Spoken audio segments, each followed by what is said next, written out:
हे मुनिवर नमोस्तु, हे गुरुवर नमोस्तु, हे मुनिवर नमोस्तु। हम और आप शंका समाधान का कार्यक्रम प्रारंभ करेंगे और शंका समाधान के लिए हमारे पास कुछ ऑनलाइन प्रश्न हैं।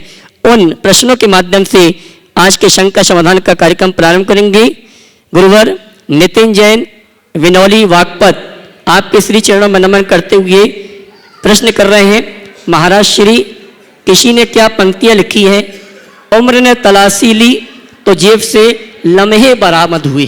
कुछ गम के थे, कुछ नम के थे और कुछ टूटे हुए थे, बस कुछ ही सलामत मिले जो बचपन के थे। तो महाराज श्री, मेरी शंका यह है कि इन बचपन के लम्हों को कैसे संभाल कर रखें कि जीवन के कठिन समय में हम कभी भी दुखी ना हो। समाधान कीजिए। बचपन के लम्हों को हम कैसे संभालें कि जीवन के किसी पलों में हम दुखी ना हो, बहुत महत्वपूर्ण सवाल है। मैं इतना ही कहूँगा कि अपने हृदय में बाल भाव जगा लें। बाल भाव जगते ही बचपन के लम्हे हमारे साथ जुड़ जाएंगे। और बाल भाव जगाने के लिए कुछ नहीं करना, केवल अपने ईगो को ख़त्म कर देना। हमारे मन का अहंकार हमारे जीवन को असहज बनाता है। आज हम छोटी छोटी बातों को ईगो का विषय बना लेते हैं और अपने मन को दुखी करते, अशांत करते। थोड़ा अपने अतीत की तरफ लौटे, अपने बचपन को देखने की कोशिश करें तो हमारे सामने ऐसे कई दृश्य, यदि हमारी स्मृतियाँ होगी तो आएंगे, झलकेंगे, जिसमें बचपन में बहुत से ऐसे प्रसंग बने, उल्टे प्रसंग बने, सीधे प्रसंग बने, पर हमने उन्हें तुरंत इग्नोर कर दिया। एक छोटे बच्चे को देखिए, तुरंत कट्टी होती और तुरंत दोस्ती भी हो जाती। मनुष्य का अहम का स्तर जितना ऊंचा होता है, उसका जीवन उतना अधिक दुखी होता है, और जिस मनुष्य का अहम जितना कम होता है, उसका जीवन स्तर उतना ऊंचा होता है। तो बाल भाव जगाने का मतलब ही यही है कि जीवन में सहजता और सरलता ले आओ, और सहजता और सरलता लाने में बाधा हमारे अहंकार से उपस्थित होती है, इसलिए अहंकार को विसर्जित करें। गोपालगंज सागर से राजेश जैन आरआई आपके श्री चरणों में नमन करते हुए प्रश्न कर रहे हैं। गुरुवर, एक बड़ी प्राचीन कहावत है, आम के आम गुठलियों के दाम। केवल स्वाद आम में होता है, गुठलियों में नहीं होता। फिर यह कहावत कैसे चरितार्थ है और इसका हमें किन सम्यक कार्यों में सार्थक अर्थ निकालना चाहिए? आम के आम गुठली के दाम, ये कहावत प्रायः हम पुराने अनुभवी लोगों के मुख से सुनते हैं। ये कहावत बहुत व्यापक है। जब हम किसी कार्य के संपन्न करने के लिए उद्यत होते हैं और हमारा काम जब दोहरे स्तर पर फलीभूत होता है, तब मुख से निकलता आम के आम गुठली के दाम। मूलभूत प्रयोजन भी पूरा हो गया और हमारे प्रयोजन के अतिरिक्त भी कुछ जुड़ गया। प्रायः गुठली को फेंक दिया जाता है, लेकिन गुठली से भी दाम निकाल लेना, ये हमारी कार्य कुशलता का द्योतक है।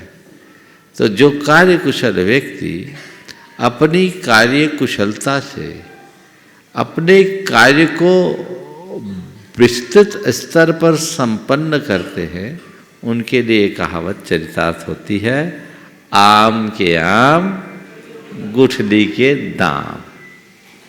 जयपुर से श्रीमान ज्ञानचंद जी जैन आपके शीर्षों में नमन करते हुए प्रश्न कर रहे हैं। जिंदगी की तपन को सहन कीजिए।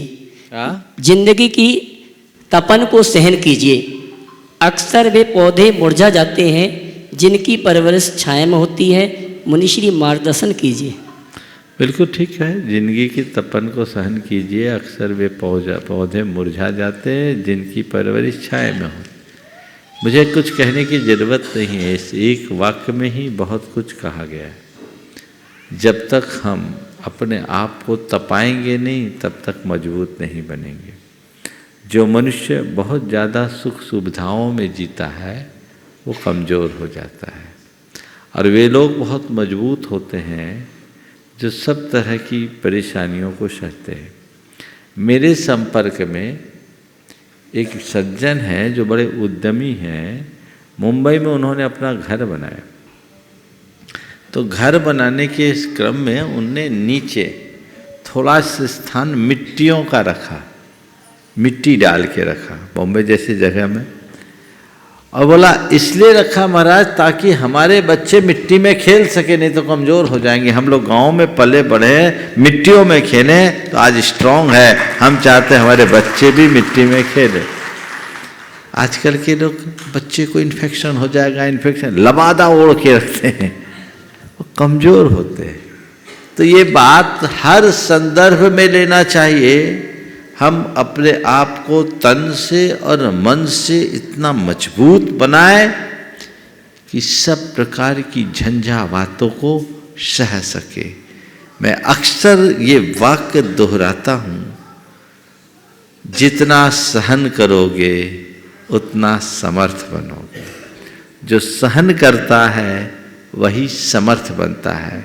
इस सूत्र वाक्य को याद रखिए और इसे अपने जीवन का आदर्श बनाकर चलिए। इंदौर से चेतन कुमार जी जैन आपके श्री चरणों में नमन करते हुए प्रश्न कर रहे हैं। गुरुवर, मंदिर जी में मेरी पत्नी ने मुझसे कहा कि कुछ पैसे दे दीजिए, मुझे दान पात्र में डालना है। मैंने दे दिए और घर चले आया। बहुत दिनों बाद ख्याल आया कि दान पात्र में दान के भाव तो पत्नी के हुए थे, पैसे मैंने दिए और मैं भी चाहता हूँ कि अगर उन भावों का पुण्य मिले तो मेरी पत्नी को ही मिले। प्रश्न यह है कि पुरुष द्वारा अर्जित किए हुए पैसे पर पत्नी का पूरा हक होता है, तो क्या इस पैसे से पत्नी द्वारा किए गए अच्छे कर्मों या दान से मिले पुण्य में पुरुष का भाग होता है क्या? देखिए, बहुत अच्छा सवाल किया। पुरुष द्वारा दिए गए पैसों का, दान का फल मैंने कई बार अपने प्रवचनों में भी बोला है, शंका समाधान में भी बोला है कि घर का मुखिया, इस प्रश्न को थोड़ा मैं दूसरे तरफ ले जा कर के उत्तर देना चाह रहा हूँ। घर का मुखिया दान किया तो फल केवल मुखिया को मिलेगा कि घर के अन्य सदस्यों को भी? पति ने दान किया तो उसका फल पति को ही मिलेगा कि उसकी पत्नी और अन्य सदस्यों को भी? तो मैंने अनेक बार इस कार्यक्रम में लोगों को बताया है कि नहीं, घर का मुखिया यदि दान किया है और पूरा घर उसकी अनुमोदना कर रहा है तो सबको उसका दान का फल मिलेगा, क्योंकि वह व्यक्ति भले मुखिया है पर संपत्ति तो घर की है और घर के सब लोगों की सहभागिता है। इसलिए घर का मुखिया अगर दान करता है, बाकी लोग उसकी अनुमोदना करते हैं, सब पुण्य के भागी हैं। और कोई व्यक्ति पाप करता है, शेष लोग उसकी अनुमोदना करते हैं, तो पाप के भी भागी होंगे। समानता दोनों में। इन्होंने सवाल दूसरे तरीके से किया कि धर्मपत्नी ने मंदिर में गुल्लक में दान करने के लिए, दान पात्र में दान देने के लिए पैसे मांगे, मैंने दिया, उनने दान किया, तो इसका पुण्य किसको लगेगा? आपने अगर दान देने के लिए पैसे दिए तो पुण्य आपको मिलेगा एक हिस्से में, लेकिन आपने पत्नी के लिए पैसे दिए तो आपका पैसा पत्नी के पास जाएगा और पत्नी ने जो दान दिया उसका पुण्य पत्नी के पास आएगा। क्योंकि जो पैसा आपने किसी को दे दिया वो आपका कहाँ रहा? दूसरे को दिया ना। तो जिसको दिया पुण्य पाप का संबंध उससे होगा। इसलिए मैं आप लोगों को एक सीख देना चाहता हूँ, जो करना है अपने हाथ से कर जाओ, पीछे मत करो, क्योंकि आखिरी में तो सबको छोड़ के ही जाना है। तो अपने हाथ से करके जाना चाहिए। हाँ, अगर कोई व्यक्ति ये कह रहा है कि मुझे दान पात्र में पैसा देना है, दे दीजिए, तो बिल्कुल उदारता पूर्वक देना चाहिए, और वो 10 मांगे तो 20 देने का भाव करना चाहिए ताकि दोहरा पुण्य मिल जाए। पर सामान्य रूप से पैसे मांग रहे और आपने दिया और उसने उसका जो उपयोग किया वह पुण्य पाप उसके ऊपर है। मुकेश जी, साधना जी गंगवाल वारा राजस्थान से आपके श्री चरण में नमन करके प्रश्न कर रहे हैं। महाराज श्री, संबंधों की धरती पर शंका का बीज डल जाता है तो अविश्वास रूपी पेड़ खड़ा हो जाता है और रिश्ता रूपी फल कड़वा हो जाता है, कड़वाहट कटुता बढ़ जाती है। तो महाराज श्री, संबंधों की धरती पर कौन सा बीज रोपण करें जिससे मधुरता रूपी फल प्राप्त हो सके, समाधान करें। संबंधों की धरती पर कौन सा बीज बपन करे जिससे मधुरता के फल मिल सके। मैं तो ये कहूँगा कि संबंधों की धरती में आप ऐसा बीज बोए जो सबको मधुरता दे। गन्ना का स्वभाव मधुर है। गुरुदेव का एक बहुत अच्छा हाइकू है, मधुर बनो दांत तोड़ गन्ना भी लोकप्रिय है। मधुर बनो दांत तोड़ गन्ना भी लोकप्रिय है। अपने हृदय में मधुरता लाने की कोशिश करो। तो हम ऐसा बीज बोए जहां कड़वाहट का कोई सवाल ही ना हो। तो शंका की जगह यदि आत्मीयता का बीज बोएंगे तो मधुरता का फल प्रकट होगा, इसमें कोई संशय नहीं, प्रत्यक्ष। और आइए चलते हैं जो यहाँ पर उपस्थित श्रावक श्राविका हैं जिन्होंने आज शंका समाधान के लिए अपने नाम लिखाए थे, उनके बीच से हम शंका समाधान के कार्यक्रम को प्रारंभ करेंगे। और पहली शंका लेकर आई हैं नव्या जैन नागपुर, उसके बाद तैयार रहेंगी कुमारी पारुल जैन सिविल जज जबलपुर। नमोस्तु नमोस्तु नमोस्तु। मुनिश्री, मेरा प्रश्न ये है कि हम रात्रि में चारों प्रकार के आहारों का त्याग कर देते हैं, लेकिन हम रात्रि में पानी ज़रूर पीते हैं, तो उसमें रात्रि में पानी पीने का क्या दोष लगता है और क्यों दोष लगता है? मेरी आपने 4 प्रकार का आहार त्यागा, उसमें पानी का त्याग किया कि नहीं किया? 4 प्रकार के आहार को जब बोलेंगे तो उसमें पानी भी आएगा, समझ गया? और जब आपने पानी भी त्याग दिया तो फिर क्यों पिए? इसलिए अगर चारों प्रकार का आहार त्यागे हो तो न कुछ खाओ न पियो। और यदि ये संभव नहीं है तो फिर बोलो हम 3 जल को छोड़कर सब प्रकार के आहार का त्याग करते। समझ गए? चलिए। कुमारी पारुल जैन सिविल जज जबलपुर, उसके बाद तैयार रहेंगी श्रीमती सरिता जैन। धन्यवाद। नमोस्तु महाराष्ट्री, नमोस्तु नमोस्तु नमोस्तु। महाराष्ट्री, आचार्य जी के आशीर्वाद से एवं आपके आशीर्वाद से आज मुझे ये सफलता प्राप्त हुई है। तो आगे चलकर मैं एक न्यायाधीश के रूप में किस तरह अपने कर्तव्यों का निर्वहन एवं धर्म के पालन के बीच सामंजस्य के साथ कार्य कर सकूं, कृपया समाधान कीजिए। कल ही एक यहाँ के सब जज आए थे, उनका भी नाम उत्कर्ष था। तो मैंने उनसे यही सवाल का उत्तर दिया जो आज आपने पूछा है। इसे पुनरावृत्ति तो नहीं करूँगा, पर एक वाक्य में यही कहूँगा, अपने कर्तव्य को अपना धर्म मान करके चलोगे तो जीवन में सदैव अच्छा कार्य होता रहेगा। समझिए? बहुत बहुत आशीर्वाद। महाराष्ट्री, हमारे धर्म में सबसे बड़ा धर्म को क्षमादान बोला गया है, परंतु आगे जाके मुझे एज अ न्यायाधीश कुछ क्राइम्स होंगे जिसमें मुझे पनिशमेंट देनी ही पड़ेगी, और हो सकता है मृत्युदंड के भी बहुत ज़्यादा प्रोविजंस दिए रहते हैं, प्रावधान दिए रहते हैं। तो उस समय मैं क्या करूं? मृत्युदंड और क्षमादान के बीच बहुत ज़्यादा कॉन्ट्रडिक्शन होता है। देखिए, सबसे पहली बात, हर व्यक्ति के धर्म का दायरा अलग अलग होता है। जो व्यक्ति न्याय के शासन पर बैठा है, न्याय के आसन पर बैठा है, उसका धर्म न्याय करना है। और न्याय करने के क्रम में प्रथम बात तो यही है कि वो अधर्म न करे, मुझसे अधर्म न हो, धर्म हो या ना हो, अन्याय ना हो। समझ गए? अन्याय से बचना है। अब एक न्यायाधीश सबको क्षमादान कर देगा तो पूरी न्यायिक प्रक्रिया ही ठप होगी। तो उसे जो भारतीय दंड विधान है उसके तहत अपना न्याय करना चाहिए, पर किसी भी प्रकार का पूर्वाग्रह, दबाव, भय या प्रलोभन से अपने न्याय शासन को अप्रभावित रखना चाहिए। तब वह एक निष्ठावान न्यायाधीश बन सकेगा, समझ गए? उसे वो आगे बढ़ा सकेगा। अब सवाल है मृत्यु दंड का। तो मृत्यु दंड को लेकर पूरे विश्व में अलग अलग अभिमत है। कुछ ही देशों में मृत्यु दंड की परंपरा है। हमारे गुरुदेव भी मृत्यु दंड के पक्ष में नहीं। तो हमारे पास ऐसे मौके में भारतीय दंड विधान के अंतर्गत अपने दायरे में रहते हुए सामने वाले को जो दंड दिया जा सके दे सकते, वैकल्पिक भी हो।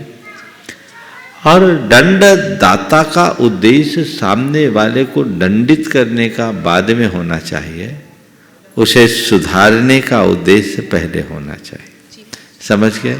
ताकि वो सुधर सके और अपने जीवन को बेहतर बना सके। नमोस्तु महाराज श्री। श्रीमती शरीता जी धन्यवाद। द्वय मुनिराजों के चरणों में मेरी और मेरे दोनों परिवारों की ओर से त्रैवार नमोस्तु महर्षि।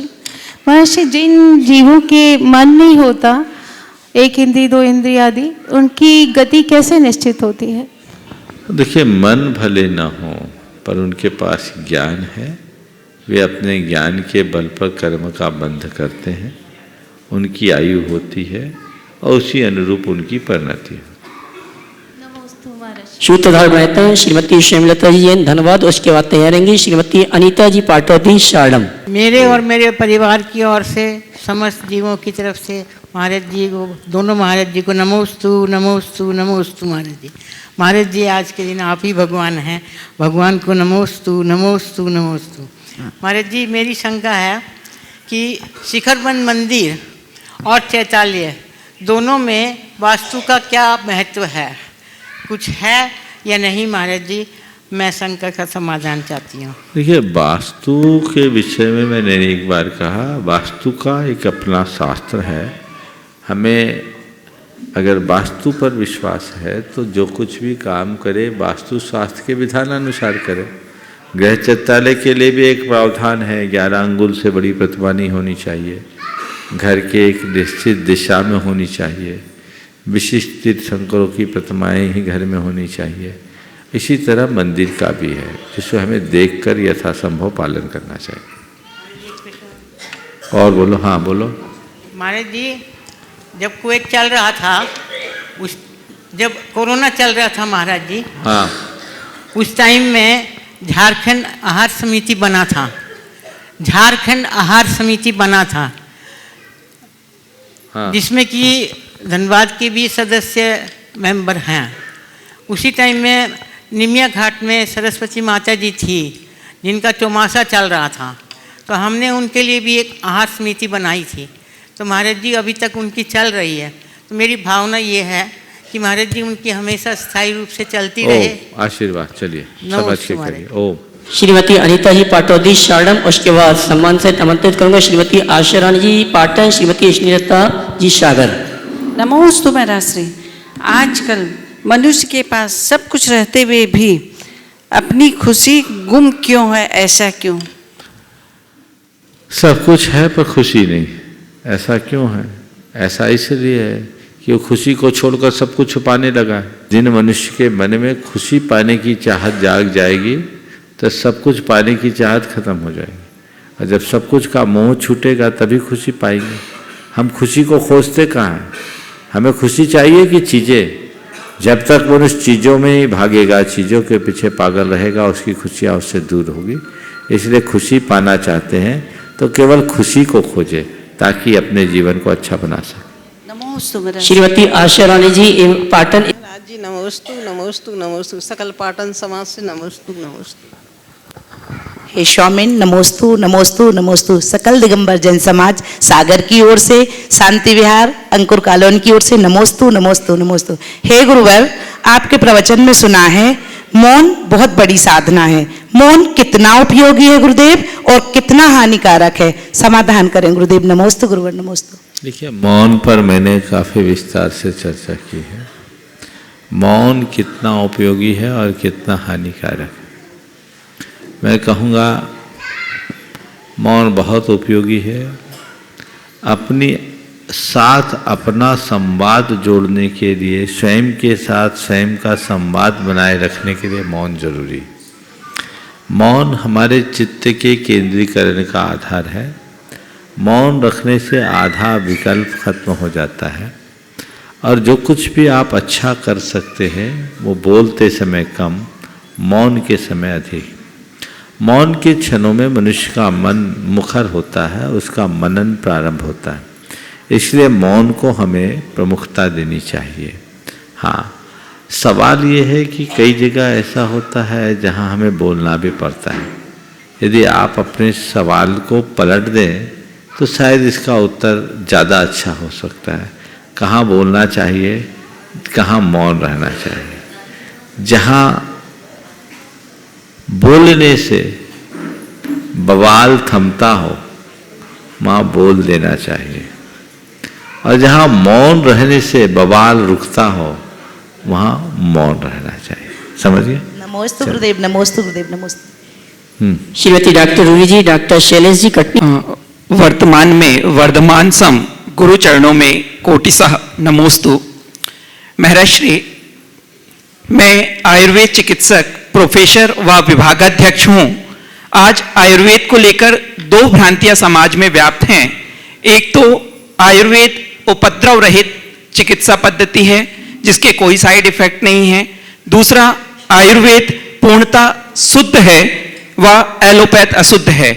जबकि सत्य तो यह है कि आयुर्वेद की औषधियों का यदि बिना किसी योग्य चिकित्सक के परामर्श से सेवन किया जाता है तो उसके कई साइड इफेक्ट्स देखने को मिलते हैं। वह दूसरी ओर एलोपैथ अशुद्ध माना जाता है, लेकिन आयुर्वेद में भी मांस आदि का भरपूर प्रयोग होता है। तो और जबकि आयुर्वेद में औषधियों में कोई निशान व लेवल भी नहीं होता है। तो महाराज श्री, ऐसे समय में किस तरह से लोगों को जागरूक किया जाए, कृपया उचित समाधान करें। नमस्ते। देखिए, बहुत अच्छी बात आपने उपस्थित की है। चाहे एलोपैथ हो चाहे आयुर्वेद हो, हमें हर चिकित्सा में अहिंसा का ध्यान रखना चाहिए, बल्कि रखना ही चाहिए। आपने बिल्कुल सही कही है कि यदि सही परामर्श के बिना आयुर्वेद की भी औषधि ले ले तो साइड इफेक्ट हो सकता है, बल्कि होता ही है। हाँ, एलोपैथ का थोड़ा अलग होता है, आयुर्वेद का अलग होता है, लेकिन आंख मूंद करके आयुर्वेद की भी चिकित्सा नहीं करनी चाहिए। काष्ठ औषधियों का प्रयोग करने में ज़्यादा दिक्कत नहीं है, लेकिन खासकर रस औषधियाँ जो आयुर्वेद में होती है उसकी मात्रा, अनुपान आदि का पूरा ध्यान रखना चाहिए, नहीं तो कई बार दिक्कतें आती है। जहाँ तक सवाल है शुद्ध और अशुद्ध होने का, तो बिल्कुल यथार्थ है। एलोपैथी की सभी दवाइयाँ अशुद्ध होती, ये भी भ्रम है, और आयुर्वेद की सभी औषधियाँ शुद्ध ही होती है, ये भी असत्य है। तो हमें कोई भी औषधि ले, उसके अंदर रहने वाले तत्वों की जानकारी लेकर के ही उसका सेवन करना चाहिए। आपने ये बात ठीक कही कि एलोपैथ में तो सिंबल लगे रहते हैं, आयुर्वेद में नहीं होने से थोड़ा भ्रम होता है। इसलिए चिकित्सकों को और जिन्हें अपनी चिकित्सा करानी, उन्हें चाहिए कि चिकित्सकों से इस बात के लिए बता दे कि हम इस प्रकार की औषधि का सेवन नहीं करना चाहते, उसमें विकल्प भी है। आयुर्वेद में ऐसी औषधियाँ नगण्य हैं जिनमें किसी भी प्रकार के अभक्ष्य पदार्थों का प्रयोग होता है। ज़्यादातर औषधियाँ काष्ठ और रस रसायनों से, इसलिए संभावनात्मक दृष्टि से देखा जाए तो आयुर्वेद गुणकारी है। और एक बात मैं कहता हूँ, आयुर्वेद औषधि कहलाती है और एलोपैथी में दवा होती है। औषधि और दवा में बड़ा अंतर है। औषधि जो शोधन करे और दवा जो दबा दे। आयुर्वेद की चिकित्सा बीमारी की जड़ मिटाती है और एलोपैथ बीमारी को दबाती, समझ। इसलिए हमें प्राथमिकता अपनी जो देशी चिकित्सा है उसी को देनी चाहिए, जो आयुर्वेद में है, जो हमारे शरीर के अनुकूल है, हमारे प्रकृति के अनुकूल है, और ज़्यादातर औषधियाँ उसमें शुद्ध है, हमें उसे प्रमुखता देनी चाहिए। नमस्ते महाराज जी। हाँ। महाराज जी, मेरा एक अनुभव मैं भावना योग का शेयर करना चाहती हूँ कि मेरा बहुत टाइम से पीजी करने का संयोग नहीं बन पा रहा था, लेकिन पिछले 3 साल से मैंने एक भावना भाई कि मुझे पीजी करना है, और पता नहीं कैसे 3 साल के बाद संयोग बना और मेरी पीजी आज के समय में हो रही है। तो महाराज जी, इसी से रिलेटेड मेरा एक क्वेश्चन है कि जब हमारे पास मरीज, साधारण मरीज भी आते हैं, तो एज ए डॉक्टर के रूप में मैं भावना योग उनको कैसे दूं या उनको कैसे समझाऊं, और जो अनकॉन्शियस मरीज है, जो नहीं समझते, उनके ऊपर कैसे इसको अप्लाई किया जाए? देखिए, जो सामान्य मरीज आते हैं उनको आप अपने प्रिस्क्रिप्शन में लिख कर दीजिए कि ये भावना योग रोज करो, और कम से कम 5 मिनट वाला भावना योग तो करो ही। जो ज़्यादा गंभीर बीमारी से ग्रसित है उनको आप कहिए पूरा सेशन ऊर्जा प्रवाह के साथ जो भावना योग का है उसे पूरा करें। जो अनकॉन्शियस है उनके लिए परिवार के लोगों को कहिए कि आप लोग इनके लिए भावना योग करें, आपकी भावनाओं से उत्पन्न सकारात्मक ऊर्जा का कुछ असर इन पर पड़ सकता है। हालांकि जब बीमारियां सेटल हो जाती है तो फिर इस तरह के चीज़ों में लाभ कम होता है। इसलिए बीमारी गंभीर रूप ले उससे पहले ही हमें ये प्रक्रिया अपना देनी चाहिए। हाँ, इसमें इतना ये होता है कि बाद में भी लोग भावना योग करते हैं तो चीज़ें वहीं रुक जाती है और ज़्यादा हरासमेंट नहीं होता, ये एक उसका सकारात्मक पक्ष हो सकता है। बहुत बहुत आशीर्वाद। हाँ। श्रीमान यश जी ललित। हे स्वामी नमोस। बोलो बोलो, पहले इनको होना। हाँ, हे स्वामी नमोस्तु नमोस्तु नमोस्तु। स्वामी महाराज जी, अपने मन को कैसे कंट्रोल रखे, अहंकार और पाप करने से कैसे मतलब बचें, और अपना कॉन्फिडेंस कैसे बनाए रखें, और मतलब अपना कॉन्फिडेंस कैसे बनाए रखें? अपने मन पर नियंत्रण कैसे रखें, अपना कॉन्फिडेंस कैसे बनाए, ये पूछना चाहते हो ना? हाँ महाराज जी, अहंकार से कैसे बचें? कुछ मत करो, नियमित भावना योग करो और इस वाक्य को बार बार दोहराओ। मुझे सहज रहना है, मुझे शांत रहना है, मुझे संयम रखना है, समझ गए महाराज जी? और मुझे सकारात्मक रहना है। इन शब्दों को बार बार दोहराओगे तो थोड़े ही दिनों में तुम्हारे अंदर वो सब क्षमताएं विकसित हो जाएगी। महाराज जी, ऊर्जा प्रवाह का क्या प्रभाव पड़ता है, वो रोज करनी चाहिए कि नहीं? अगर करो तो अच्छा है, अपने शरीर में और अधिक स्ट्रेंथ बनती है, शारीरिक मानसिक शक्ति बढ़ती है। श्रीमान नीरज जी पार्टी जयपुर, उसके बाद तैयारेंगे निर्मल जी खंडारे अंजनगांव सुजी महाराष्ट्र। नमोस्तु महाराज जी, नमोस्तु महाराज जी, नमोस्तु महाराज जी। आपके श्री चरणों में पूरे जैन स्वरूप सिद्धा परिवार की ओर से नमोस्तु, और आपके शिष्य संधान सागर जी परिवार से, हम जोटवाड़ा से हैं हम लोग, तो जयकारा गुरुदेव का, जयकारा गुरुदेव का। हम हर साल 2-2 बसें लेके आते हैं सभी यात्रा में, अब की बार इस साइड का हुआ, और विशेषकर शांति कुमार जी, ममता जी सोहानी ने आपके श्री चरणों में बारंबार नमोस्तु बोला है मुझे कि आचार्य श्री मुनि श्री को बोलिएगा कि नमोस्तु नमोस्तु नमोस्तु। एक छोटा सा मेरा सवाल है, ऐसा सवाल है कि हम जब भी मंदिर जाते हैं तो भगवान के पास कुछ ना कुछ मांगते हैं कि मेरा बेटा अच्छी पढ़ाई कर ले, हमारे घर में निरोगी काया रहे, ऐसा है वैसा है, सभी लोग मांगते हैं। पर एक मन में हमेशा एक सवाल रहता है कि हमारे तीर्थंकर जो भी है वो कभी भी इस मुद्रा में नहीं रहते हैं। हमारे तीर्थंकर तो इस मुद्रा में रहते हैं, तो वो तो हमेशा ये कहते हैं कि सब कुछ छोड़ करके आप मेरे पास आ जाओ, इस तरीके से। तो इन दोनों में क्या अंतर है कि हम जब मांगते भी हैं और हमारे तीर्थंकर इस तरीके से हमें कहते हैं कि सब कुछ छोड़कर साधना में लीन होकर के मोक्ष मार्ग की प्राप्ति करो। तो हम लोग जो मानते हैं हमारी भ्रांति है या हम लोग सही है, या जो हमारे तीर्थंकर जिस मुद्रा में बैठे हैं, तो ये हमेशा मन में विचार रहता है कि हमें करना चाहिए। तो क्या करना चाहिए प्रभु के सामने जाकर के? हम लोग जो मांगते हैं ना, वो हमारी भ्रांति नहीं, वो हमारी आदत। आदत क्या है? आदत। जो हमेशा मांगता है उसको हम क्या बोलते हैं? मांगने वाले को भिखारी। कौन है? थोड़ा जोर से बोलो। भिखारी मांगने वाले को। अब जो जन्म से भिखारी है वो हमेशा हाथ फैलाएगा ही। सत्य। भाव भाव से हम भिखारी बने हुए हैं। उस संस्कार का ये प्रताप है कि भगवान के चरणों में जाकर के भी झोली फैलाते हैं, जबकि पता है यहां कुछ मांगना, पेड़ के नीचे आकर उससे छाया मांगना है। यहां मांगने की आवश्यकता नहीं, यहां तो बरसता है। लेकिन आप लोग बोलते हो ना, मांगने की आदत मेरी। क्या है? बोलो अबे भाई, आगे की लाइन बोलो। मांगने की आदत मेरी कभी ना जाएगी नहीं, कभी ना जाएगी, तेरे आगे लाज मुझको आती नहीं। यही बोलते हैं ना, यही बोलते हैं। तो ये मांगने की आदत बनी हुई है, यथार्थ है। प्रभु कहते हैं तू शहंशाह है, भिखारी क्यों बना है?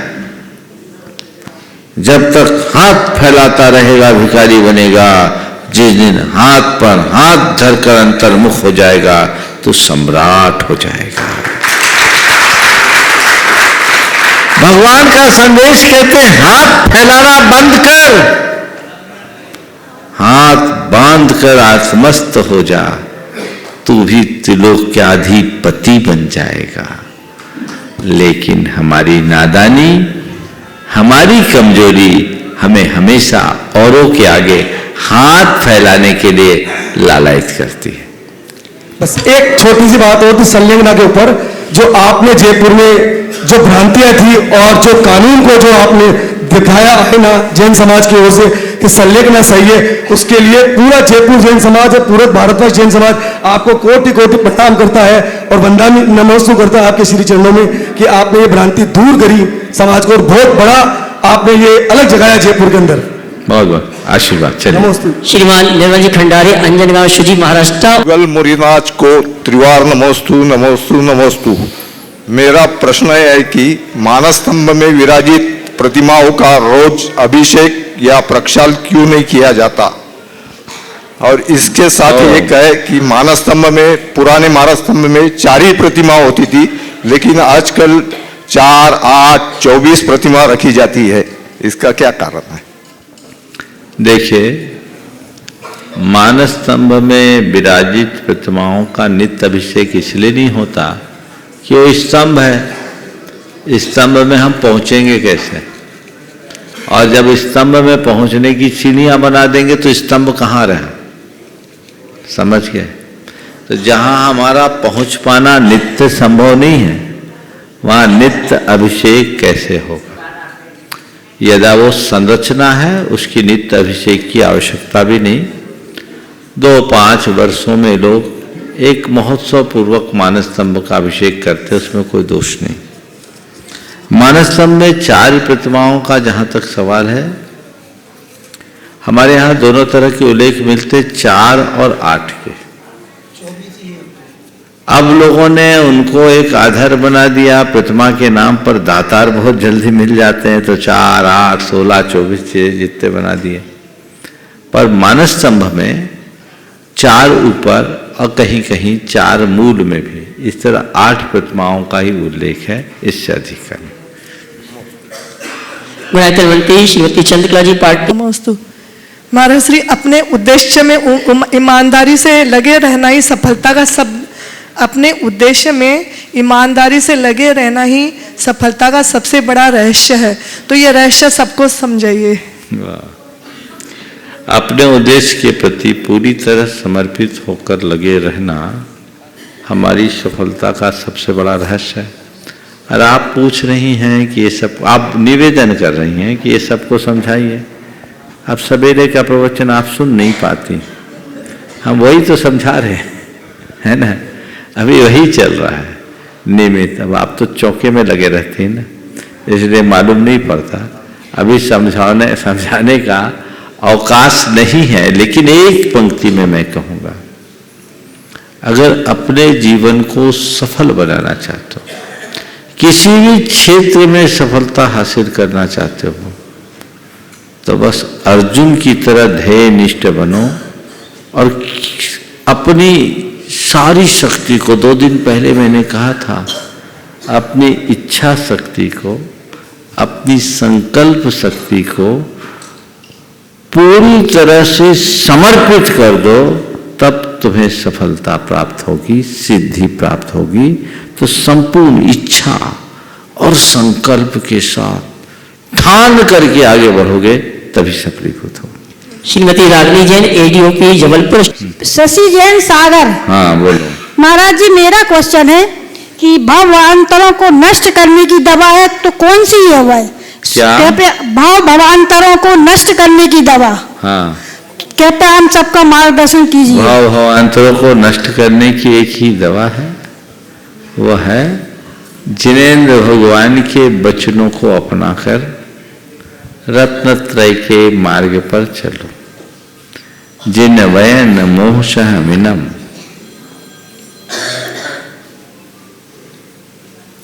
विषय सुहु विरेयनम अमीय भूयम, जर मरण वाहि हरणम, क्षय करणम सब दुख स। जिन वचन एक इतनी उत्तम औषधि है जो अमृत स्वरूप है, विषय सुख को विरेचित करने वाली, जन्म जरा और मृत्यु की व्याधि को हरने वाली है और सर्व दुखों का क्षय करने वाली। गुरुदेव ने इस कारिका का बहुत अच्छा अनुवाद किया है। पीयूष है विषय सौख्य विरेचना है, पीते सुशीघ्र मिटती चिर वेदना है। भाई जरा जन्म रोग निवारती है, संजीवनी सुख करी जिन भारती है ना। चलिए। नमस्ते। श्रीमती रागिनी जैन, एडीओपी जबलपुर। उसके बाद श्रीमती शैली दोषी, मुंबई। नमोस्तु गुरुदेव। गुरुदेव में न्याय व्यवस्था का एक स्वर्ण सूत्र है कि 1000 अभियुक्त छूट जाएं, परंतु किसी भी निर्दोष को सजा नहीं होनी चाहिए।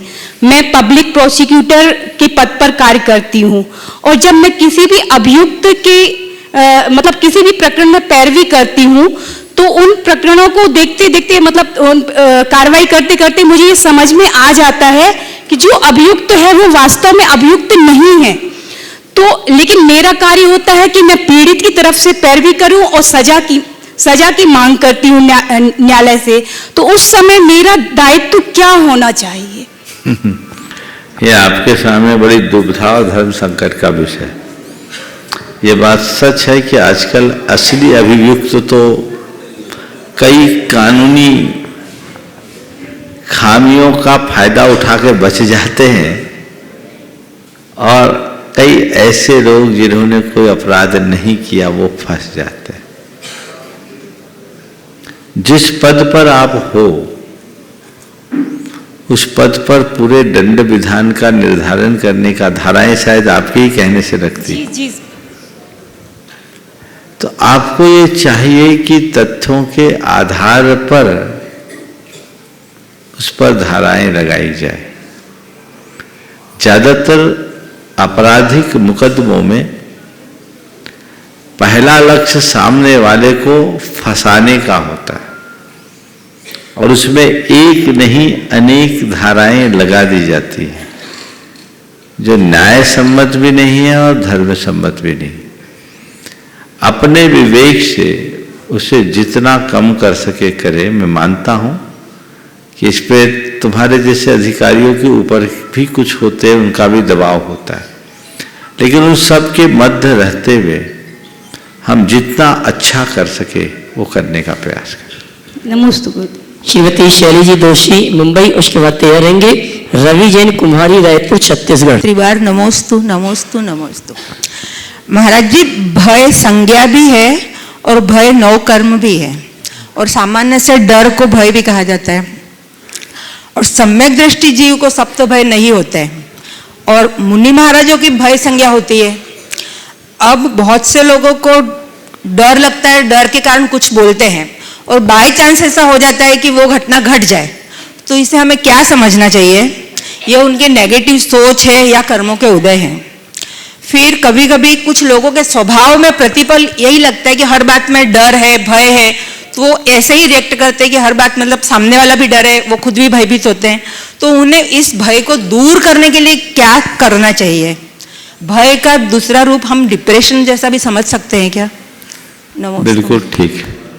भय या डर, पहला सवाल ये क्या है, दूसरा सम्यक दृष्टि को ये होता है या नहीं होता है, और तीसरी बात जो आपके सवाल का सार है वो बोल रहा हूँ, और तीसरा आपने पूछा है इससे बचने का रास्ता क्या है। देखिए, भय एक प्रकार की दुर्बलता है। आपने बिल्कुल सही कहा है, हमारे शास्त्रों के अनुसार भय एक कर्म भी है, भय एक नो कर्म भी है, भय एक संज्ञा भी।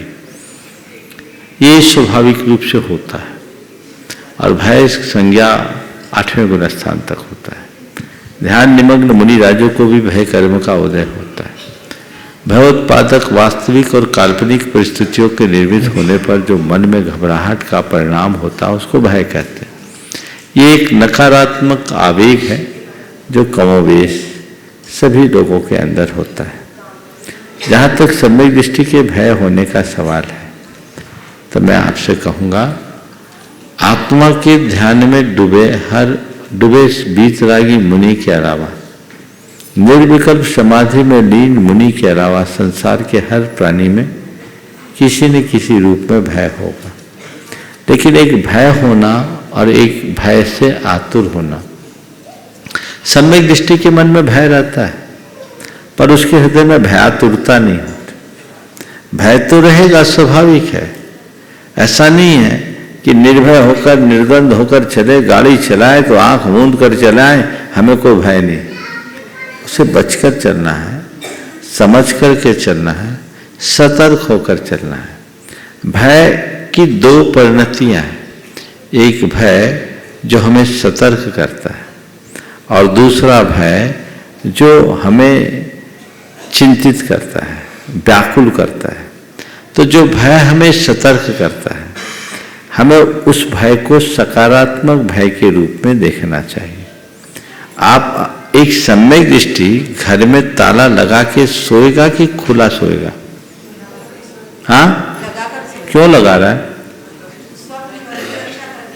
रक्षा क्यों करनी? सम्यक दृष्टि को डर किसका? नहीं तो वर्तमान उसकी जो है स्थिति, उसमें तो उसको ये सोचना ही पड़ेगा। क्यों सोचना पड़ेगा? ये डर है। सत्य भय विमुखा सम्मादिष्ठि, बस ये डर नहीं है, सतर्कता है। पर अब सो तो जाए और रात रात में 4 बार उठे, कहीं को आ तो नहीं जाए, कहीं को आ तो नहीं गया, कहीं को आता चूहा कूदे और नींद खुल जाए, ये भयातुरता है। तो भय से घबराना नहीं, सतर्क रहना, ये सकारात्मकता का एक परिणाम है। ऐसी सकारात्मकता जब जीवन में आती है तो हमारा जीवन बहुत अच्छा होता है। आपने डिप्रेशन जो भय का सबसे विकृत रूप है उसके में सवाल उठाया। नंबर आपका लेट लगा है, इसलिए अभी मैं इसको होल्ड रखता हूँ। कल मिलेगा समय तो इसको बताऊंगा। हालांकि इस विषय में मैंने काफ़ी विस्तार से कहा है। एक प्रवचन है डर से कैसे बचे, उसमें मैंने डर की डमरू बजाई है, आप उसे सुनिए तो उसमें आपको लाभ मिलेगा। पुनः जब समय मिलेगा फिर बात करेंगे। आज के सत्र को परम पूज्य गुरुदेव के चरणों में नमन अर्पित करते हुए यहीं पर विराम। बोलिए परम पूज्य आचार्य गुरुवर श्री विद्यासागर। जय जय जय।